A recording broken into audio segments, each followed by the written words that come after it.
Hello दोस्तों, good morning. कैसे हो आप लोग? उम्मीद करता हूँ आप अच्छे होंगे, स्वस्थ होंगे, व्यस्त होंगे और मस्त होंगे। तो हम लोग शुरू करेंगे वीडियो। उससे पहले अगर गवर्नमेंट जॉब का प्रिपरेशन करते हैं तो आप पेन पेपर लेके बैठ सकते हैं। आप इसको नोट कर सकते हैं, ये एग्ज़ाम के लिए बहुत इंपॉर्टेंट ये सब न्यूज़ है। और हम लोग जो आज डिस्कस करेंगे क्वेश्चंस, वो क्वेश्चंस में है एक एनजीओ के बारे में डिस्कस करेंगे, ये इम्पोर्टेंट बना था। और एक बुखार है कॉन्गो फीवर, इसके बारे में डिटेल्स में चर्चा करेंगे। और डिटेल्स में चर्चा करेंगे स्वर्ण खान मतलब गोल्ड माइंस जो है KGF, उसके बारे में चर्चा करेंगे। और उसके बाद बाबरी मस्जिद पर जो डिसीजन आया है उसके बारे में चर्चा करेंगे। और ट्रम्प पुस्तकालय जो विश्व का सबसे पहला बना है उसके बारे में चर्चा करेंगे। और उसके बाद एक निधन हुआ है उसके बारे में चर्चा करेंगे, इम्पोर्टेंट शख्स है। और उसके बाद जो है ट्राई का जो नियुक्त किया गया है अध्यक्ष, उसके बारे में चर्चा करेंगे। NCRB के बारे में चर्चा करेंगे और फिर पाटा के बारे में चर्चा करेंगे। ये सब जो है इम्पोर्टेंट क्वेश्चंस बने हैं जिसके बारे में चर्चा करेंगे, जो एग्ज़ाम में पूछे जा सकते हैं। तो चलिए एक एक करके शुरू करते हैं। और पहला क्वेश्चंस हम लोग लिए हैं, हाल ही में किस अंतर्राष्ट्रीय NGO ने नए नियमों के कारण भारत में अपने संचालन को निलंबित कर दिया है? मतलब अपना संचालन जो है भारत में वो बंद कर दिया है। इंटरनेशनल ये NGO है, लेकिन भारत में इसका बेंगलुरु में जो ऑफिस था वो बंद करने का डिसीजन क्यों लिया है, तो इसके बारे में चर्चा करेंगे। इसका आंसर है एमनेस्टी इंटरनेशनल। तो एमनेस्टी इंटरनेशनल ने ऐसा क्यों किया है। इसके बाद तीसरा जो न्यूज़ बना है दोस्त, वो ये है कि हाल ही में 16 साल बाद किस स्वर्ण क्षेत्र में सोने का खनन शुरू किया गया है, गोल्ड माइंस शुरू किया गया है, कहाँ पर? तो ये है दोस्त कर्नाटका में। कोलार माइंस जो कर्नाटका में एक जिला है कोलार, वहाँ पर है कोलार माइंस। ये 16 साल बाद शुरू की गई है। तो पहले बंद क्यों किया गया था? तो बंद इसलिए किया गया था क्योंकि यहाँ पर जो लागत था सोना निकालने का वो ज़्यादा हो जा रहा था और इसमें बेनिफिट नहीं हो रहा था भारत को, सरकार को। तो भारत सरकार ने बंद कर दिया था। हाल ही में डिसीजन लिया है दोबारा ओपन करने का ये माइंस। इसमें क्या है कि इसके नाम से KGF मूवी भी बन चुकी है, आपने अगर देखा होगा तो, मुझे तो नहीं पता, लेकिन ये मूवी बन चुकी है इसमें। कोलार जो है कर्नाटका का एक जिला है, ये तो जानते हैं। इसके अलावा जो है हट्टी, ये भी कर्नाटका में है, हट्टी गोल्ड माइंस यहाँ पर भी। तो कुल भारत में जितने भी सोने हैं इसका टोटल जो है यहीं पर से खनन किया जाता है। तो भारत में कितना सोना है तो समझ सकते हैं कि जितना भी दुनिया में देश है उसमें से 10वां ऐसा देश है भारत जहाँ पर सबसे ज़्यादा गोल्ड है, रिजर्व करता है। लेकिन जो सबसे ज़्यादा गोल्ड खरीदता है वो भी भारत ही है। पहला स्थान है भारत का गोल्ड खरीदने में और दूसरा स्थान है गोल्ड यहाँ पर उपस्थित है माइंस में। इतना ज़्यादा गोल्ड होने के बाद भी भारत गोल्ड खरीदता है क्योंकि भारत को गोल्ड का बहुत ज़्यादा रिक्वायरमेंट होता है। इसके अलावा अगर सबसे ज़्यादा गोल्ड का बात करें तो USA के पास है, अमेरिका के पास। और उसके बाद है इंटरनेशनल मॉनेटरी फंड जो बैंक है वाशिंगटन DC में, जिसका मुख्यालय है, जो कब बना था? 1945 में बना था। और ये द्वितीय विश्व युद्ध के खत्म हो जाने के बाद बना था। जो देश हार गए थे उसको दोबारा से रिवाइव करने के लिए ये बैंक बना था, कंस्ट्रक्शन बैंक। तो इसमें क्या किया गया है कि ये जो इसके पास जो बैंक है इसके पास है टोटल 2451 टन गोल्ड है। एक टन में 1000 किलो होता है, तो समझ सकते हैं कितना हजार किलो, 2451,000 किलो सोना। कर्नाटका का अगर बात करें हम दोस्त, तो कर्नाटका का राजधानी है बेंगलुरु। यहाँ का गवर्नर है वजुभाई वाला। और यहाँ का जो शासन व्यवस्था है वो द्विसदनात्मक शासन व्यवस्था है। जैसे केंद्र में होता है राज्य सरकार, जैसे होता है राज्यसभा और लोकसभा, उसी तरह यहाँ पर भी होता है विधानसभा और विधान परिषद। तो ये जो कर्नाटक राज्य है, ऐसे 6 राज्य है जहाँ पर विधानसभा और विधान परिषद दोनों उपस्थित होते हैं। तो कौन कौन से राज्य हैं तो उसके बारे में आप लिख सकते हैं कि इसमें है बिहार, UP, तेलंगाना, महाराष्ट्र, ये सब राज्य हैं जहाँ पर द्विसदनात्मक व्यवस्था है। आंध्र प्रदेश भी इसमें शामिल होता है। यहाँ पर जो माइनिंग जो शुरू कर रहा है वो कौन सा कंपनी शुरू कर रहा है? तो मिनरल एक्सप्लोरेशन कॉरपोरेशन लिमिटेड। ये क्वेश्चंस आ सकता है एग्जाम में। इसके अलावा अगर हम लोग बात करें दोस्त तो क्या बात करते हैं, क्वेश्चंस है हाल ही में बाबरी मस्जिद का मामला सामने आया है। बाबरी मस्जिद किस स्थान पर है? तो बाबरी मस्जिद जो है दोस्त खबरों में रहा था। ये बाबरी मस्जिद अयोध्या में स्थित थी, जो 6 दिसंबर 1992 की घटना है। काफ़ी पुराना घटना है। लगभग 1.5 लाख लोग यहाँ इकट्ठा हुए थे और भीड़ ने क्या किया था, बाबरी मस्जिद को गिरा दिया था। तो भीड़ का चेहरा नहीं होता है, इसलिए क्या किया गया था, यहाँ पर जो उपस्थित समझदार समाज के जो ठेकेदार थे, जो इम्पोर्टेंट लोग थे, उस पर मुकदमा दर्ज किया गया था। और अभी क्या हुआ है, उन लोगों को बाइज्जत बरी कर दिया है सुप्रीम कोर्ट ने। ऐसा क्यों किया है? क्योंकि इसमें प्रमाण नहीं मिले हैं कि यहाँ पर ये लोगों ने जिम्मेवार थे इसके लिए, तो इसलिए साक्ष्य के अभाव में इन लोगों को रिहा कर दिया गया है। अयोध्या में रामकोट मोहल्ले में एक टीला है, 500 साल पहले की घटना है। लगभग 1528 से 1530 के बीच घटना है ये ईस्वी का। तो इसमें क्या है कि मस्जिद एक है और एक शिलालेख। शिलालेख मतलब शिला पर, पत्थर पर लिखा हुआ एक लेख है। तो ये सब दस्तावेज जो भारत सरकार के पास जमा किए गए हैं, उससे पता चलता है कि यहाँ ऐसा था। तो यहाँ पर शिलालेख और मस्जिद था, ये तो बात प्रूफ हुआ था। लेकिन क्या है कि इसको बनाया था मुगल बादशाह बाबर ने। बाबर मुगल बादशाह जो थे, उन्होंने बनवाया था। मीर बाकी जो यहाँ इनका गवर्नर थे मुगल बादशाह का, उनके द्वारा बनाया गया था बाबर के कहने पे। एक्चुअली में मीर जो थे, मीर बाकी, ये सिया समुदाय के थे। तो सिया समुदाय के लोग ने क्या कहा है कि यहाँ पर कोई मस्जिद नहीं था, यहाँ पर मंदिर ही था। सिया समुदाय मुस्लिम समुदाय का वह कम्युनिटी है।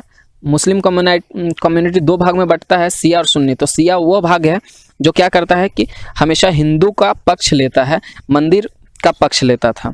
और इसने कहा है कि यहाँ मस्जिद नहीं था। लेकिन सिया समुदाय के अगेंस्ट में जाएंगे अगर सुन्नी समुदाय, तो वो मुस्लिम समुदाय का वह कम्युनिटी है जो मुस्लिम धर्म के प्रति बहुत ज़्यादा मतलब कट्टर एक तरह से बोला जा सकता है, वो समुदाय है।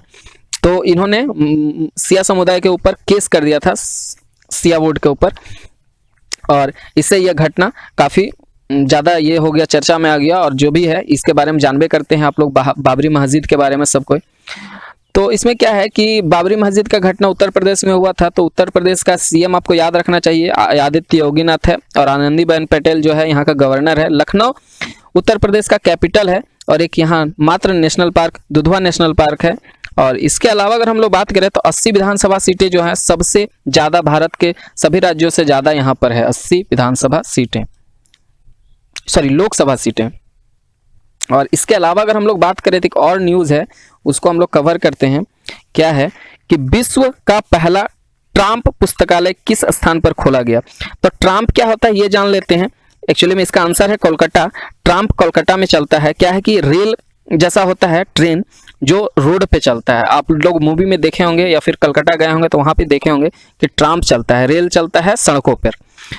तो क्या है कि यह जो है ट्राम्प जो चलता था यहाँ पर, वो 1973 का ये घटना है, मतलब शुरू हुआ था। एशिया महादेश में सबसे पहले यहीं पर ट्राम्प चलाया गया था, ठीक है। और यहाँ पर जो ट्राम्प चलता था 1973 में शुरू की गई थी, और 1900 ईस्वी में क्या किया था, इसका इलेक्ट्रिफिकेशन हो गया था, मतलब यहाँ पर इलेक्ट्रिक से चलने लगा था। आज जो देखते हैं आप ट्राम्प चलता है कलकत्ता में, वो इलेक्ट्रिसिटी से चलता है, ऊपर केबल रहता है और उससे अटैच रहता है। तो ये जो रेल चलता है वहाँ पर इस रेल में ही पुस्तकालय मतलब लाइब्रेरी बना दिया गया है। तो ये काम कौन किया है? तो यह एक संस्था है, उसका नाम है वेस्ट बंगाल ट्रांसपोर्ट कॉरपोरेशन, इनके द्वारा चलाया गया है। और ये कहाँ पर चलाया गया है? शाम बाजार कलकत्ता में है। वहाँ से ईस्टलैंड तक जो माना जाता है कि इस रूट में लगभग 30 एजुकेशनल इंस्टीट्यूट है, डिफरेंट कॉलेजेस है इसी रास्ता पे। तो यहाँ पर ये चलाया गया है लाइब्रेरी, चलता फिरता लाइब्रेरी है ये। एक्चुअली में आया है कलकत्ता, वेस्ट बंगाल का राजधानी है। तो यहाँ का जो सीएम है वेस्ट बंगाल का, वो ममता बनर्जी है, और गवर्नर जगदीप धनखड़ है, ठीक है। इसके अलावा अगर हम लोग बात करें तो ये जो WB है वेस्ट बंगाल, इसका बॉर्डर असम, नेपाल, भूटान और बांग्लादेश के साथ लगता है। एक्चुअली में यहीं पर सिलीगुड़ी कॉरिडोर है जो उत्तर भारत को जोड़ता है भारत से, और ये इसी को चिकन नेक भी कहा जाता है। मैप में आप देख सकते हैं, छोटा सा एकदम गर्दन टाइप से है, जो उत्तर भारत में असम वगैरह, मिजोरम वगैरह सबको को जोड़ता है पूरा भारत से। तो इसको सिलीगुड़ी कॉरिडोर कहते हैं। और इसी के ऊपर में है डोकलाम, जो हमेशा चाइना नजरें गड़ा के बैठा रहता है इस ज़मीन पर, तो हम लोग जानते हैं इस बात को। इसके अलावा क्या है कि यहीं पर जो है हुगली नदी है, जो कि गंगा नदी का एक टूटा हुआ भाग है, मतलब गंगा नदी का एक डिस्ट्रीब्यूटरी नदी है। डिस्ट्रीब्यूटरी मतलब गंगा से निकलने वाला नदी है टूटकर। तो ये हुगली नदी क्या करता है कि हुगली नदी वेस्ट बंगाल में आके नीचे आता है और समुद्र में जाके मिलता है। तो समुद्र में मिलने से पहले क्या होता है कि यहाँ डेल्टा का निर्माण करता है, एक तरह से दलदल भूमि का निर्माण करता है, जिसे ही हम लोग क्या कहते हैं, सुंदरबन का डेल्टा। और सुंदरबन का डेल्टा में इतना दलदल में क्या है कि यहाँ पेड़ पौधे जो है वो जड़ें दलदल से बाहर निकाल के रखती है और सांस लेती है जड़ें। तो इसी को हम लोग बोलते हैं श्वसनीय जड़ें, और इसी को हम लोग बोलते हैं न्यू मेटाफोर, जो एग्जाम में साइंस का क्वेश्चन बनता है एक। तो न्यू मेटाफोर के बारे में आप लोग जानते होंगे। और इस दलदल भूमि को ही आर्द्र भूमि कहा जाता है, जिसे हम लोग कहते हैं रामसार साइट। रामसार साइट क्या है, वैसे साइट आर्द्र भूमि जो रामसार कन्वेंशन में, जिसके तहत रामसार कन्वेंशन हुआ था और जिसमें सभी साइट्स का नाम दिया गया था, तो उसमें है इसका नाम। एक्चुअली में भारत में ऐसे 37 रामसार साइट हैं और ये 27वां रामसार साइट है जो बंगाल में है। ठीक है, यहीं पर टाइगर पाया जाता है, एशियन लायन, जिसको हम लोग बंगाल टाइगर भी कहते हैं। और इसके बाद अगर गंगा नदी का बात करें तो यहाँ से गंगा नदी जो है हुगली नदी में टूटने के बाद सीधा वेस्ट बंगाल में बांग्लादेश में प्रवेश कर जाती है, और बांग्लादेश में इसे पद्मा के नाम से जाना जाता है। जहाँ पर आके मिलती है ब्रह्मपुत्रा, भारत से जाने वाली ब्रह्मपुत्रा यहीं पर मिलती है जमुना के नाम से, और दोनों पद्मा और जमुना जो बंगाल में मिलती है बांग्लादेश में, वो फाइनली मेघना नदी के साथ मिलकर और समुद्र में विलीन हो जाती है। और इसके अलावा इतना ही सा न्यूज़ था इसमें। और इसके अलावा अगर हम लोग बात करें, और न्यूज़ है 7 नंबर का, तो हम लोग चलते हैं। क्या है कि हाल ही में अशेदा अनवर तैमूर का निधन हो गया। यह एकमात्र महिला मुख्यमंत्री थी जो कि असम की महिला मुख्यमंत्री थी। 4 नंबर ऑप्शन सही होगा। अब एक्चुअली में असम आया है, तो असम के बारे में हम लोग समझते हैं थोड़ा सा। उससे पहले जान लेते हैं कि भारत की पहली महिला मुख्यमंत्री कौन थी। तो सुचिता कृपलानी थी। ये जीके का, स्टैटिक जीके का क्वेश्चन है जो सभी जानते होंगे। इसके अलावा पहली गवर्नर जो थी सरोजिनी नायडू थी, और पहला प्रधानमंत्री जो थी वो इंदिरा गांधी थी महिला में। और महिला में प्रतिभा देवी सिंह पाटिल जो थी पहली प्रेसिडेंट थी, मतलब राष्ट्रपति। और यहाँ का जो है असम का, वो दिसपुर है यहाँ का राजधानी। और गुवाहाटी जो है यहाँ बगल में, गुवाहाटी में खेलो इंडिया कार्यक्रम का 3रा संस्करण हुआ था, जो स्पोर्ट का न्यूज़ था, और ये क्वेश्चन पूछा जा सकता है एग्जाम में। तो यहीं पर जो हुआ था खेलो इंडिया कार्यक्रम, उसमें महाराष्ट्र ने सबसे ज़्यादा स्वर्ण पदक जीते थे।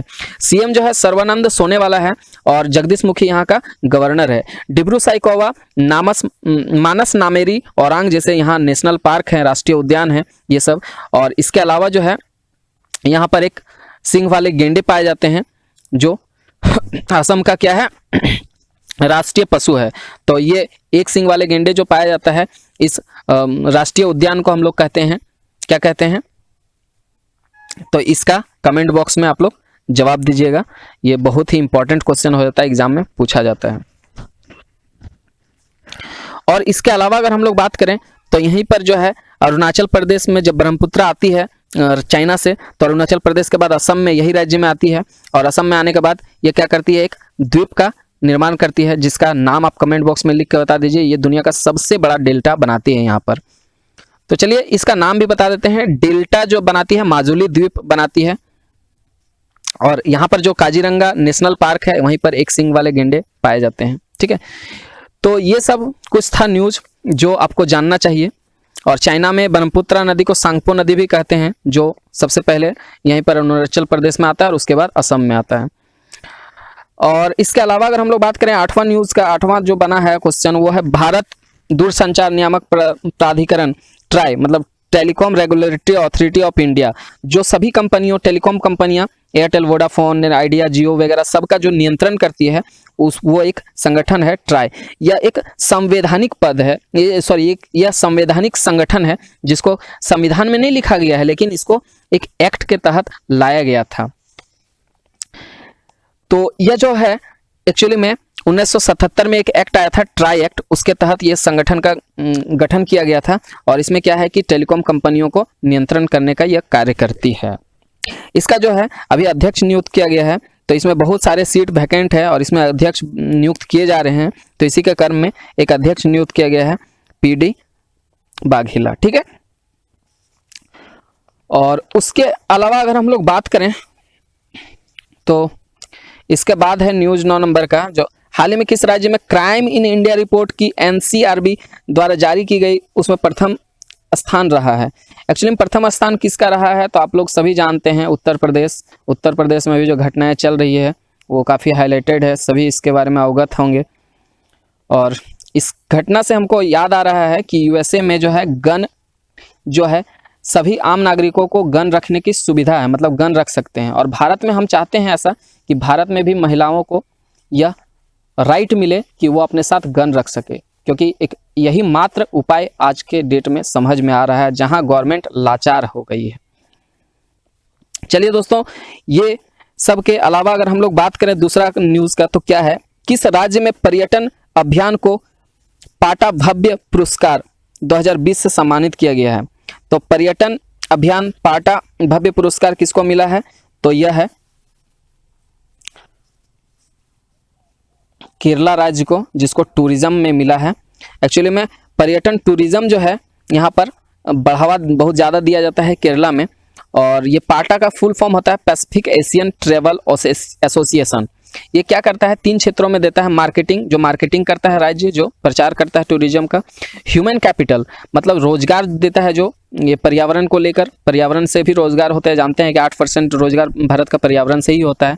पर्यावरण सस्टेनेबिलिटी मतलब पर्यावरण के कारण कोई भी प्राकृतिक संसाधनों का बहुत ज़्यादा दुरुपयोग ना हो, इस पर भी ये कार्य करती है कि प्राकृतिक संसाधनों का अच्छे से उपयोग हो सके, मतलब ज़्यादा दोहन ना हो, ये सब के पे कार्य किया था केरला, इसीलिए इसको ये अवार्ड मिला था। मुझे उम्मीद है कि दोस्तों ये सब न्यूज़ आपको पसंद आया होगा, और अगर पसंद आया होगा तो अपने दोस्तों के साथ ये वीडियो शेयर कीजिए, और आपको नोट्स में ये सब लिख लीजिए वीडियो को पॉज कर करके, ताकि एग्जाम में जो है आपको बहुत ही मदद मिल सके। धन्यवाद दोस्तों, चैनल को सब्सक्राइब कर लीजिए और बेल आइकन दबा दीजिए, ताकि क्या है कि आने वाला जो वीडियो है आपको मिलता रहे। धन्यवाद।